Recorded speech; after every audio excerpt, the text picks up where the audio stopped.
मिर्जापुर गांव में रामलाल अपनी बेटी के साथ रहता था। उसकी आर्थिक हालात बहुत खराब थे। वो बहुत गरीबी में जीवन व्यतीत कर रहे थे। उसके घर जमींदार घनश्याम आता है। ए रामलाल, बाहर निकल। तुझे कर्ज दिए हुए सालों बीत गए हैं। तूने अभी तक मेरे पैसे नहीं लौटाए। मुझे आज मेरे पैसे चाहिए, नहीं तो मैं तुम सबको धक्के मारकर घर से बाहर निकाल दूंगा। आज मैं तुम्हारी एक नहीं सुनूंगा। दया कीजिए सरकार, कल मेरा बेटा शहर से लौटने वाला है। मेरा बेटा आते ही मैं सबसे पहले उसे आपके पास भेज दूंगा और आपके सारे पैसे लौटा दूंगा। सिर्फ 2 दिन रुक जाइए। कितने सालों तक आपने इंतजार किया है, सिर्फ 2 दिन की मोहलत और दे दीजिए। बस, अब बहुत हो चुका। तुम्हें बहुत मोहलत मिल गई। हर बार तुम यही बोलते हो कि तुम्हारा बेटा आने वाला है।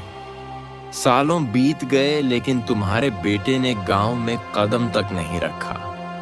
लगता है तुम मेरे पैसे लौटाना ही नहीं चाहते और ना ही तुम्हारा कोई बेटा आने वाला है। मैं अब कुछ नहीं सुनूंगा। मुझे मेरे पैसे अभी चाहिए, नहीं तो इस घर से बाहर निकलो। नहीं सरकार, दया कीजिए। अगर 2 दिन में आपके पैसे नहीं मिले तो हम खुद यह घर छोड़ देंगे, लेकिन 2 दिन रुक जाइए। अच्छा ठीक है, मैं तुम्हें आखिरी 2 दिन की मोहलत देता हूँ। अगर 2 दिन में मेरे पैसे मुझे नहीं मिले तो तुम्हारा सारा सामान बाहर फेंककर तुम्हें भी इस गांव से बाहर फेंकवा दूंगा। ऐसा बोलकर जमींदार वहां से चला जाता है। पुष्पा अपने पिताजी से कहती है, भैया 2 दिन में आ जाएंगे ना? अगर इस बार भैया नहीं आए तो जमींदार तो हमें गांव से निकलवा देगा। इस बार वह हमारी एक भी नहीं सुनेगा। आज वह बहुत गुस्से में था। आपने देखा नहीं, वह तो आज ही हमें निकाल देता। तुम फिक्र मत करो बेटी, अमर ने कहा है वो आता ही होगा और उसने पैसों का इंतजाम भी कर लिया है। वह आते ही मैं जमींदार के सारे पैसे लौटा दूंगा। फिर फिक्र करने की कोई बात नहीं। 2 दिन बीत जाते हैं। 2 दिन के बाद रामलाल के घर एक आदमी आकर बोलता है, अरे रामलाल, गजब हो गया। जिस कारखाने में तुम्हारा बेटा काम करता था, उस कारखाने में बहुत भीषण आग लगी थी, जिसमें उस कारखाने में काम करने वाले जितने भी लोग थे, सारे के सारे बहुत बुरी तरह से जल गए। और खबर मिली है कि उसमें से कोई नहीं बचा। और इस कारखाने में तुम्हारा बेटा भी काम करता है। ये सुनकर रामलाल के ऊपर दुखों का पहाड़ टूट पड़ता है। 2 दिन बाद उनके गांव में एक आदमी सूटकेस लेकर आता है। अरे भाई साहब, जरा सुनिए तो, ये रामलाल का घर कहाँ है? क्या आप मुझे बता सकते हैं? तुम कौन हो और कहां से आए हो? इस गांव के तो नहीं दिखते। आप तो भी जानते ही होंगे कि रामलाल के बेटे की कारखाने में आग लगने की वजह से मृत्यु हो गई थी। बेचारा दूसरे दिन गांव आने ही वाला था। उसने इतने सालों तक बहुत मेहनत करके बहुत सारा धन जमा कर लिया था। वह सब लेकर घर आने वाला था। उससे पहले यह दुर्घटना हो गई और कारखाने के मालिक ने उनके परिवार वालों के लिए भी पैसे दिए हैं। मैं उसके वही पैसे उसके पिताजी रामलाल जी को देने आया हूँ। ये सुनकर जमींदार के मन में लालच जाग जाता है। और वह सोचता है, क्यों ना मैं इसे बोल दूं कि मैं ही रामलाल हूं और इससे पैसे ले लूं। वैसे भी रामलाल ने मुझे कर्जा लिया है, वह खुद तो मुझे चुकाने से रहा। मैं इसी से ही पैसे ले लेता हूं, जिससे मुझे कर्ज का पैसा भी मिल जाएगा और मेरा काम भी बन जाएगा। इसके लिए मुझे इसे यहीं से भगा देना होगा, ये रामलाल तक पहुंच ही ना पाए। अरे भाई, मैं ही रामलाल हूं और जिसकी बात तुम कर रहे हो वह मेरा ही बेटा था। अच्छा हुआ भाई साहब, आप मुझे यहीं पर मिल गए, वरना मुझे पूरे गांव में कहां कहां भटकना पड़ता। ये लीजिए आपकी अमानत, अब मैं चलता हूं। यह कहकर वह आदमी वहां से चला जाता है और जमींदार वह सूटकेस लेकर अपने घर चला जाता है। और जैसे ही वह सूटकेस खोलकर देखता है, उसमें ढेर सारे पैसे होते हैं। जमींदार यह देखकर बहुत खुश हो जाता है। मुझे तो कुछ समझ में नहीं आ रहा, अब हमारा गुजारा कैसे होगा। हम तो पूरी तरह से अमर के भरोसे पर थे, लेकिन पता नहीं ईश्वर यह कैसी परीक्षा ले रहा है। अमर ही तो हमारा सहारा था, भगवान ने उसे भी हमसे छीन लिया। भगवान इतने कठोर दिल कैसे हो सकते हैं। कभी कभी लगता है कि ईश्वर है ही नहीं। अगर होते तो हमारे साथ इतना सब नहीं होता, जबकि हमने किसी का कुछ नहीं बिगाड़ा। पिताजी, आप चिंता मत कीजिए, मैं भी काम में आपका हाथ बटाऊंगी। हम कुछ ना कुछ करके जमींदार का कर्ज लौटा ही देंगे। आप फिक्र मत कीजिए, नहीं तो आपकी तबीयत और भी खराब हो जाएगी।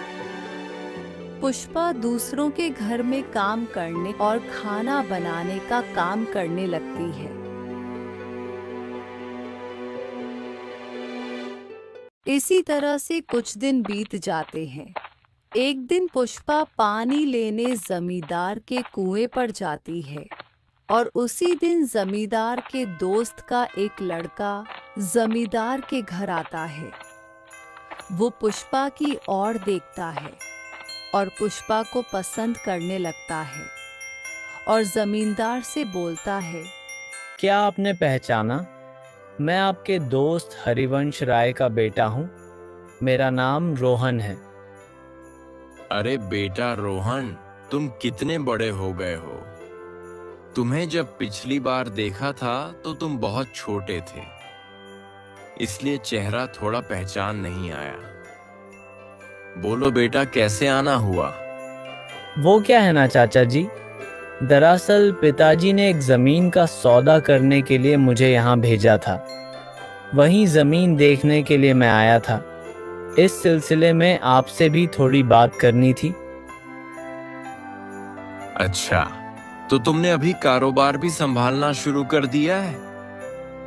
हाँ चाचा जी, थोड़ा बहुत मैं भी कारोबार देख लेता हूँ। अब पिताजी से ज्यादा काम नहीं हो पाता।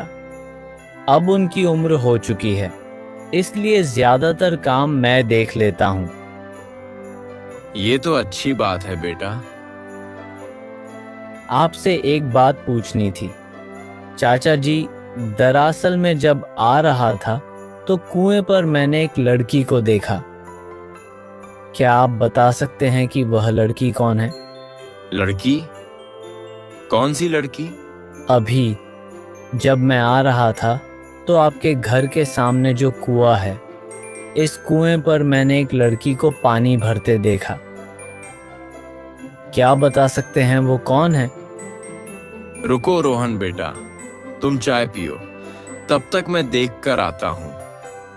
जमींदार बाहर जाकर कुएं की ओर देखता है तो कुएं पर उसे खुद की ही लड़की रानी दिखाई देती है। पुष्पा वहां से जा चुकी होती है। अरे रोहन बेटा, जिस लड़की के बारे में तुम पूछ रहे हो वह मेरी ही बेटी है। अच्छा अच्छा, ठीक है चाचा जी, मुझे लगा, जाने दीजिए, छोड़िए, आप बताइए आप कैसे हैं। रोहन बात को पलट देता है, लेकिन जमींदार को इस बात पर शक हो जाता है।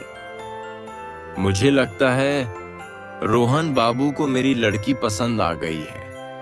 यह तो बहुत अच्छी बात है। और मेरी लड़की इतने बड़े खानदान में चली जाएगी तो उसका तो नसीब ही चमक जाएगा। इतने अमीर लोग मुझे और कहीं नहीं मिलने वाले। इतना सोचकर जमींदार मन ही मन बहुत खुश हो जाता है। तभी रोहन बोलता है, चलिए चाचा जी, मैं अब निकलता हूँ, मुझे देर हो रही है। नहीं नहीं बेटा, 1-2 दिन रुक कर जाओ। जरा गांव की भी शुद्ध हवा में रहो। शहर तो रोज ही रहते हो, हमें भी थोड़ा मौका दो तुम्हारी खातिरदारी करने का। नहीं चाचा जी, इस बार नहीं, अगली बार आऊंगा तो रुकूंगा। इतना कहकर रोहन वहां से चला जाता है। घर जाकर अपने पिताजी से कहता है,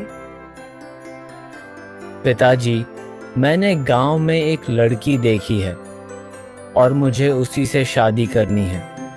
मुझे वो लड़की बहुत पसंद आई। अरे बेटा, तुम किसी लड़की की बात कर रहे हो? पिताजी, वह आपके गांव के दोस्त है ना, जिनके यहाँ आपने मुझे आज भेजा था? उन्हीं की लड़की से मुझे शादी करनी है। अरे वाह, ये तो अच्छी बात है। वह तो मेरा बहुत अच्छा दोस्त है, वह बिल्कुल मना नहीं करेगा। मैं कल ही उसके पास जाकर शादी की बात करता हूँ और वह भी यह सुनकर बहुत खुश होगा। दूसरे दिन रोहन के माता पिता और रोहन जमींदार के यहाँ आते हैं। अरे मेरे दोस्त हरी, बहुत दिनों बाद आज मिल रहा है। तू तो बहुत बड़ा आदमी हो गया है यार। याद है हम दोनों ने साथ में ही कारोबार शुरू किया था। आज तू कहां से कहां पहुंच गया। आज तो तूने मुझे बहुत खुश कर दिया, जो अपने पूरे परिवार के साथ मेरे घर आ गया। मैं तुझे देखकर बहुत खुश हूं। अरे घनश्याम, रोहन की वजह से हमें अभी आना ही पड़ा। दरअसल रोहन को तुम्हारी बेटी बहुत पसंद आ गई है और वह उससे शादी करना चाहता है। उसी की बात करने के लिए हम यहाँ आए हैं। ये सुनकर जमींदार बहुत खुश हो जाता है। हाँ हाँ हरी, ये तो बहुत अच्छी बात है। तुमने आज मेरा दिल ही खुश कर दिया। हमारी दोस्ती आज रिश्तेदारी में बदलने जा रही है। इससे ज्यादा खुशी की बात और मेरे लिए क्या हो सकती है। चलो अभी अपनी बेटी को बुलाओ। हमने उसे देखे बरसों हो गए। जब हमने उसे देखा था तो वह 5 वर्ष की थी। तभी घनश्याम अपनी बेटी को आवाज लगता है और बोलता है, अरे बेटा रानी, जरा यहाँ तो आना। जैसे ही रानी बाहर आती है, रोहन उसे देखकर दंग रह जाता है और बोलता है, अरे चाचा जी, जिसे मैंने उसे दिन देखा था, यह वह लड़की नहीं है। वह लड़की कोई और थी। ये आप क्या बात कर रहे हो रोहन बाबू? आपने उसे दिन जिसे देखा था, ये वही लड़की है। ठीक से देखिए, शायद आप भूल गए। ये वही लड़की है जो उसे दिन कुएं के पास खड़ी थी। नहीं नहीं चाचा जी, मुझे अच्छी तरह से याद है। मैंने गुलाबी रंग के सलवार सूट में एक लड़की को देखा था। इतना सुनकर जमींदार सोच में पड़ जाता है। कहीं रोहन बाबू ने उसे फटीचर रामलाल की लड़की पुष्पा को तो नहीं देख लिया? उस दिन वही थोड़ी देर पहले वहां पानी भरने आई थी और शायद रोहन बाबू उसी की बात कर रहे हैं। नहीं नहीं, मैं ऐसा बिल्कुल नहीं होने दूंगा। मुझे कुछ करना होगा। मुझे कुछ भी करके रामलाल और उसकी पूरे परिवार को इस गांव से भगा देना होगा, इससे पहले कि रोहन बाबू उसे गांव में जाकर ढूंढ ले। ठीक है रोहन बाबू, अगर ऐसी बात है तो मैं खुद उस लड़की को आपके लिए ढूंढ कर लाऊंगा। आप चिंता मत कीजिए। रोहन, तुम यह क्या बात कर रहे हो? हम तुम्हारे कहने पर आए थे। तुमने कहा था कि तुम्हें घनश्याम की लड़की पसंद आई है और हमें घनश्याम की लड़की बहुत ज्यादा पसंद है, और तुम पता नहीं किस लड़की की बात कर रहे हो। हमें तो यही लड़की पसंद है और मेरी यही इच्छा कि मेरे दोस्त के यहाँ ही तुम्हारा रिश्ता हो।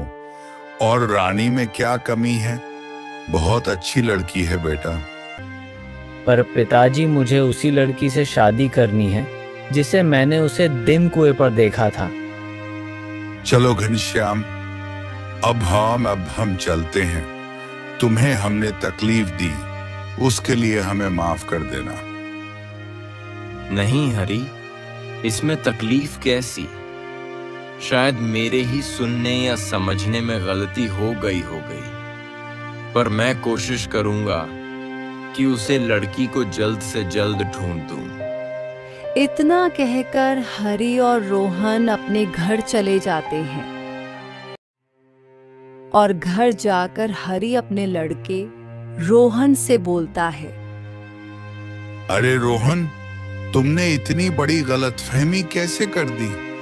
पता नहीं मेरे दोस्त घनश्याम को कितना बुरा लगा होगा।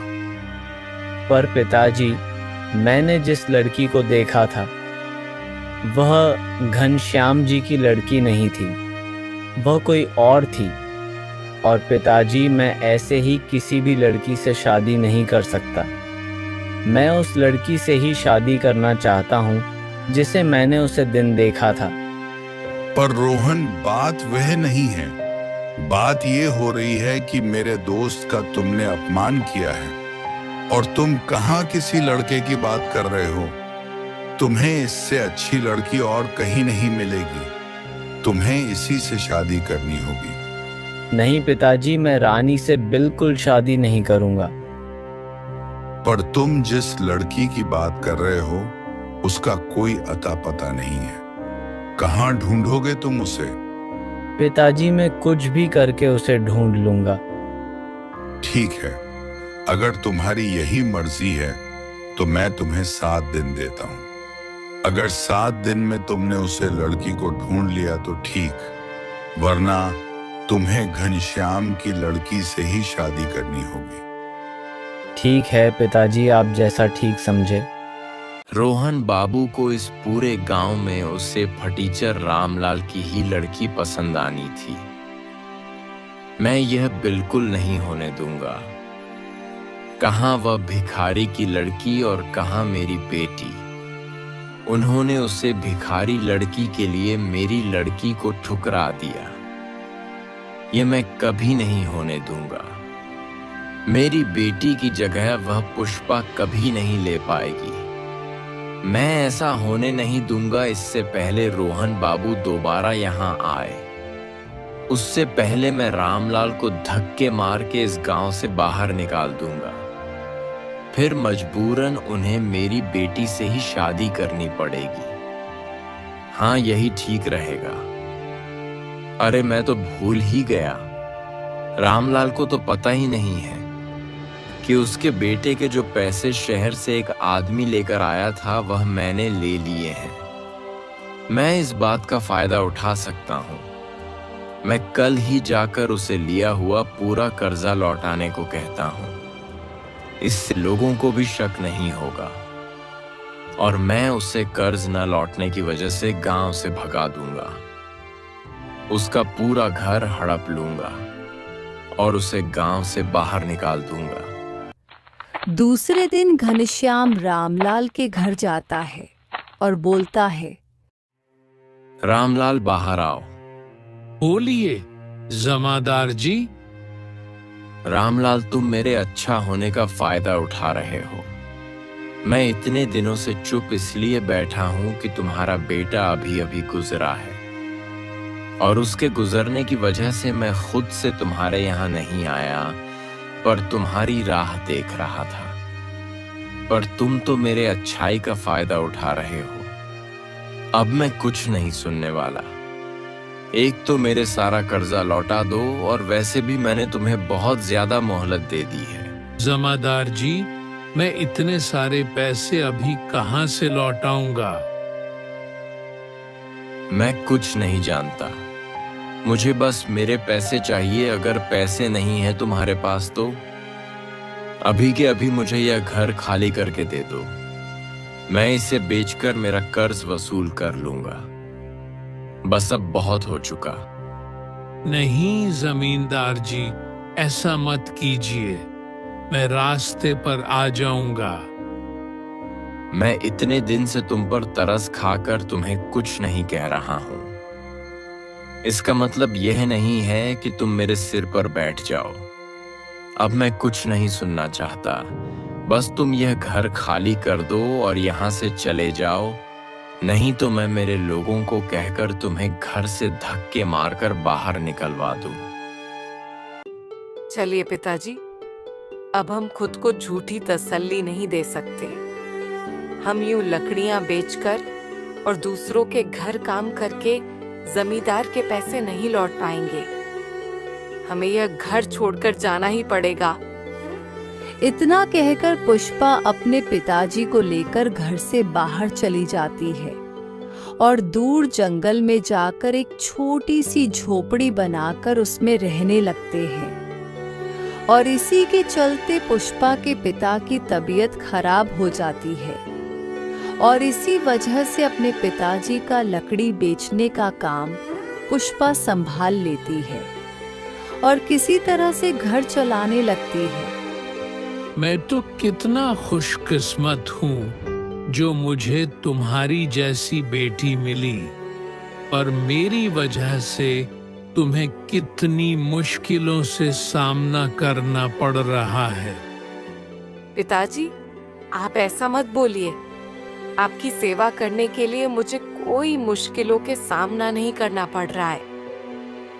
आपकी सेवा करना मेरा धर्म है। आपकी सेवा करने में कैसी मुश्किल? पिताजी, मैंने खाना बनाकर रख दिया है, आप खाना खा लेना।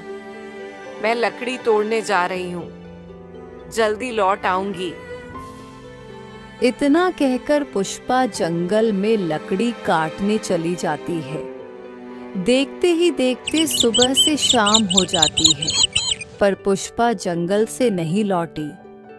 इसी वजह से पुष्पा के पिता बहुत परेशान हो जाते हैं। रामलाल बोलता है, पुष्पा को अभी तक आ जाना चाहिए था, पर वह अभी तक नहीं आई। कहीं वह किसी मुसीबत में तो नहीं फंस गई। मुझे अपनी बच्ची को जाकर ढूंढना चाहिए। मैं घर पर ऐसे हाथ पैर हाथ रखकर नहीं बैठ सकता। इतना कहकर रामलाल पुष्पा को ढूंढने के लिए जंगल की ओर निकल पड़ता है। रास्ते में रामलाल की तबीयत बहुत खराब हो जाती है और वह चक्कर खाकर नीचे गिर जाता है, और यहाँ पुष्पा घर पहुंच जाती है। तभी रोहन पुष्पा को ढूंढते ढूंढते रामलाल के पास आकर खड़ा हो जाता है और बोलता है, बाबा आप ठीक तो हो ना? रोहन रामलाल को वो उठाता है और किसी तरह उठाकर एक पेड़ के नीचे बिठा देता है और बोलता है, अरे बाबा आप इस जंगल में क्या कर रहे हैं? आपकी तो तबीयत भी बहुत खराब लग रही है। अरे बेटा, मैं अपनी बेटी पुष्पा को ढूंढने के लिए जंगल में जा रहा था। वह लकड़ियां तोड़ने गई थी, पर अब तक नहीं लौटी। पता नहीं कैसे मुझे चक्कर आ गई। कोई बात नहीं बाबा, बस आप मुझे आपका घर का पता बताइए, मैं आपको आपके घर छोड़ देता हूँ। तभी अचानक रोहन रामलाल को लेकर पुष्पा के घर के अंदर आता है और जैसे ही रोहन की नजर पुष्पा पर पड़ती है, पुष्पा को देखकर रोहन को धक्का लग जाता है और मन ही मन बहुत खुश भी हो जाता है। ये ऊपर वाले, तेरा लाख लाख शुक्रिया, आज तूने मेरी सुन ली। अगर मैं आज इस बाबा की मदद नहीं की होती तो मैं यहाँ तक कभी पहुँच नहीं पाता। धन्यवाद ऊपर वाले, जो तूने मुझे इस लड़की से मिला दिया, वरना मुझे घनश्याम की लड़की से शादी करनी पड़ती। पिताजी, आप ठीक तो है ना? बेटा, तुम ठीक तो हो ना? मैं तुम्हें ढूंढने बाहर गया था, पता नहीं कैसे मुझे चक्कर से आ गए थे और मैं बीच राह पर गिर गया था। तभी इन्होंने मेरी मदद की और मुझे घर तक लेकर आए। अगर यह वहां नहीं होते तो पता नहीं मेरा क्या होता। आपका बहुत बहुत शुक्रिया, आपने मेरे पिताजी की मदद की। मैं हमेशा आपकी शुक्रगुजार रहूंगी। बाबा, आप गांव के बाहर इस जंगल में इस ऐसी छोटी सी झोपड़ी बनाकर क्यों रह रहे हैं? तब रामलाल अपनी सारी आपबीती बताता है और जमींदार की सारी करतूत भी बता देता है और अपना बेटा कारखाने की आग में खो दिया यह भी बताता है। ये सुनकर रोहन बोलता है, बाबा, वह कारखाना मेरा ही था, मैं ही उसे कारखाने का मालिक हूं। दरअसल तकनीकी खराबी की वजह से वह आग लगी थी। उसमें काफी लोग मारे गए थे, लेकिन मैंने मुआवजे के तौर पर सभी परिवारों को 2-2 लाख रुपए भिजवाए थे। क्या आपको वह पैसे नहीं मिले? बेटा, यहाँ तो कोई भी नहीं आया, हमें कोई पैसा नहीं मिला। अगर मिल जाते तो तुम ही सोचो हम यहाँ जंगल में हो क्यों होते। ये सुनकर रोहन को धक्का सा लग जाता है। रोहन बोलता है, ऐसे कैसे हो सकता है? मैंने तो अपने आदमी को कहकर पूरे पैसे भिजवाए थे। जरूर कुछ गड़बड़ है, मुझे इस बात का पता लगाना पड़ेगा।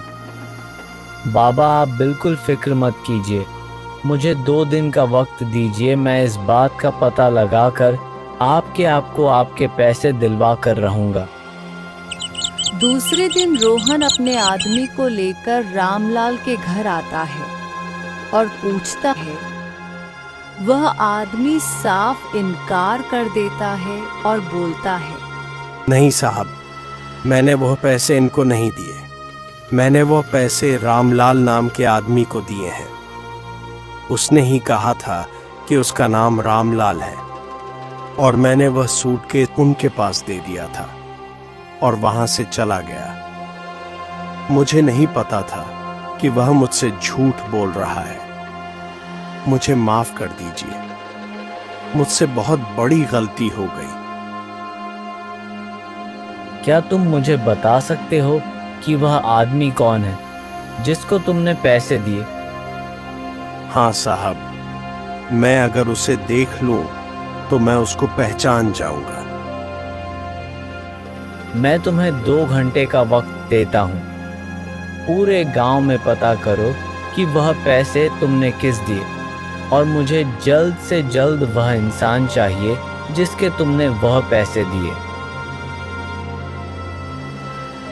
थोड़ी देर बाद वह आदमी दौड़ा दौड़ा आता है और बोलता है, मालिक, मैंने पता कर लिया। उस आदमी का नाम रामलाल नहीं घनश्याम है और वह इस गांव का जमींदार है। उसी ने मुझसे झूठ कहा था कि वो रामलाल है और सारे पैसे मुझे ले लिए थे। इतना बड़ा धोखा! मैं सोच भी नहीं सकता कि जमींदार इतना गिर सकता है। उसने मेरे बेटे के सारे पैसे खुद रख लिए और ऊपर से हमें घर से निकाल दिया। बाबा, आप फिक्र मत करिए, मैं सब ठीक कर दूंगा। रोहन मन ही मन सोचता है। अच्छा, तो यह बात है। अब मेरी पूरी बात समझ में आ गई। अपनी बेटी की शादी मुझसे करवाने के लिए उन्होंने जानबूझकर पुष्पा के घर वालों को गांव से बाहर निकाल दिया ताकि मैं उसे कभी ढूंढ ना सकूं और मेरी शादी उसकी लड़की रानी से हो जाए। अच्छा, तो अब मैं देखता हूं इसे कैसे सबक सिखाना है। बाबा, आप चिंता मत कीजिए, मैं सब ठीक कर दूंगा। जमींदार को कैसे सबक सिखाना है आप सब मुझ पर छोड़ दीजिए, मैं सब ठीक कर दूंगा। फिर रोहन अपने आदमी को लेकर जमींदार के घर जाता है। जैसे ही जमींदार उसे आदमी को देखता है, हक्का बक्का रह जाता है। तभी वह आदमी बोलता है, साहब, यही है जिसने मुझे कहा था कि ये रामलाल है। मैंने इसी को पैसे दिए थे। ये सुन जमींदार के पसीने छूट जाते हैं। वह रोहन के सामने बहुत शर्मिंदा हो जाता है।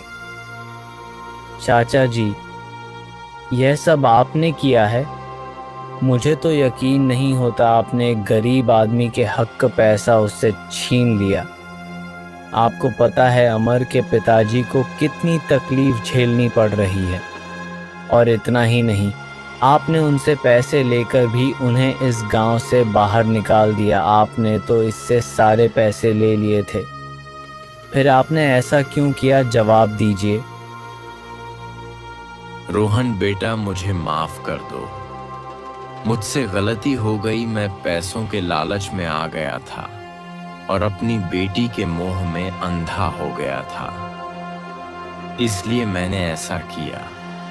जब तुमने उस लड़की के बारे में बताया तभी मैं पहचान गया था कि वह लड़की कोई और नहीं, पुष्पा ही थी। इसलिए मैंने यह चाल चली और पुष्पा और उसके पिताजी को इस गांव से निकाल दिया ताकि तुम्हें वह लड़की नहीं मिले और मजबूरन तुम्हें मेरी बेटी से शादी करनी पड़े। मुझे माफ कर दो बेटा, मैं बहक गया था। तभी हरिवंश राय वहां पर आ जाता है। उसे भी यह सारी घटना पता चल जाती है और वह भी जमींदार को बहुत खरी खोटी सुनाते हैं। और फिर रोहन और उसके पिताजी पुष्पा के घर जाते हैं और सारे पैसे उसके पिताजी को देते हैं और उसके पिताजी से पुष्पा का हाथ भी मांगते हैं।